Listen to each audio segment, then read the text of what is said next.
Nasa kote ang 6 na individual sa Makati City dahil sa iligal na pagsusugal kung saan nakumpiska rin ang iligal na droga at baril mula sa mga sospek. Narito ang report mula kay Patrolwoman Mary Tony Veva. Nitong linggo lang, February 9, pasado alas 10 ng umaga, nagsagawa ng foot patrol ang mga tauhan ng Substation 10 Taguig City Police Station sa pangunguna ni Police Captain Sherwin Revilla sa Floraville Street, Barangay Rizal, Taguig City. Nang mahuli nila ang isang grupo ng mga individual na sangkot sa iligal na pagsusugal.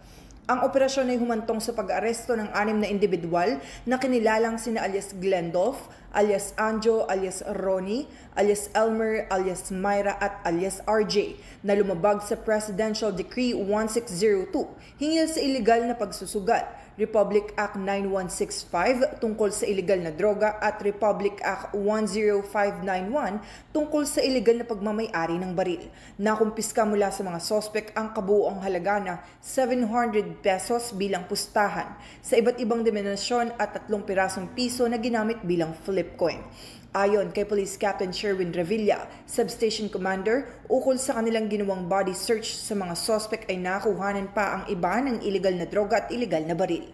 Ito pong si alias Glendolf, siya po yung nahulihan natin ng nagsusugal at the same time meron din po siyang kasong 9-1 and 10-5-9-1 kasi sa kanya nakuha yung isang kalibre 38. Ito naman po si alias Ronnie, meron po siyang violation ng 1602 and 9165. Ito pong si alias Elmer is 1602 at 9165 din po. Ganon din po si alias Myra at si alias RJ. May mga hawak po silang sachet na pinaghinalang shabu. While ito naman si alias Anjo, wala namang nakuha sa kanya but nagsusugal siya. So 1602 lang. Sa kabuuan, nakumpiska ng mga otoridad ang tinatayang 30.8 grams ng hinihinalang shabu na may halagang 209,440 pesos. Ang mga naarestong suspect ay dinala na sa Station Drug Enforcement Unit para sa paghahanda ng mga kinakailangang dokumento para sa pagsampa ng kaukulang kaso laban sa kanila.